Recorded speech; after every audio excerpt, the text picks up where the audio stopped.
கள்ளக்கடல் சீற்றம். இது வழக்கமான கடல் சீற்றமாக இல்லாமல் எந்தவித அறிகுறிகளுமின்றி திடீரென கடல் கொந்தளித்து கரையோரும் பலத்த பாதிப்பை ஏற்படுத்துவதே கள்ளக்கடல் என கூறப்படுகிறது. இந்த கள்ளக்கடல் சீற்றத்தில் 0.5 மீட்டர் முதல் 1.8 மீட்டர் வரை கடல் அலைகள் எழுவதற்கான வாய்ப்புகளும் உள்ளன. பொதுவாக கடல் சீற்றம் 3 வகையில் ஏற்படும். ஒன்று, கடலில் ஏற்படும் நிலநடுக்கம் போன்ற நிகழ்வுகளால் ஏற்படுவது. இரண்டாவது, காற்றழுத்த தாழ்வு நிலை புயல் காரணமாக ஏற்படுவது. மூன்றாவது, எங்கோ தொலைதூரத்தில் வீசும் சூறாவளிகள் அல்லது பலத்த காற்றின் ஆற்றலால் உண்டாகும் அலைகள் அதே வேகத்தோடு கரையை நோக்கி செல்வதே மூன்றாவது வகையைச் சேர்ந்ததாகும். இந்த வகையே கள்ளக்கடல் அல்லது கள்ளக்கடல் சீற்றம் என தெரிவிக்கப்படுகிறது. அவ்வாறு பெரும் ஆற்றலோடும் வேகத்தோடும் கரையை அடையும் அலைகள் மிகப்பெரிய சேதத்தை ஏற்படுத்தும்.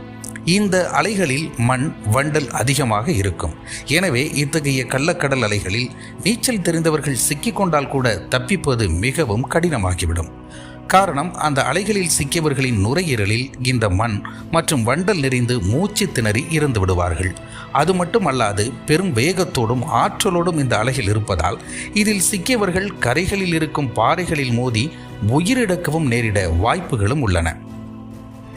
சுனாமி என்பது கடலுக்குள் ஏற்படும் பூகம்பத்தால் நிகழ்வது. அவ்வாறு கடலுக்குள் பூகம்பம் ஏற்படும் போது ராட்சச அலைகள் தோன்றி அவை கரையை நோக்கி நகரும்.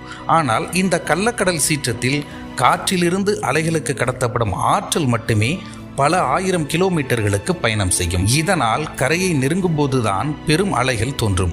அதுவரை இந்த ஆற்றல் அலைகள் மூலம் பயணிப்பது வெளியே தெரியாது.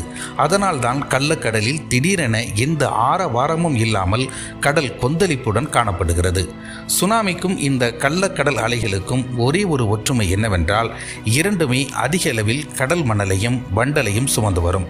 கரையை தாண்டி அதிக தூரத்திற்கு இந்த அலைகளும் செல்லும்.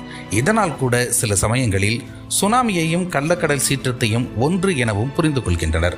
கடற்கரைகளுக்கு செல்லும் போது இந்த கடலில் குளிக்கக்கூடாது என்ற அறிவிப்புகள் இருந்தால் அதனை தவிர்க்காமல் அதனை பின்பற்றுவதே நம் உயிரை பாதுகாக்கும்.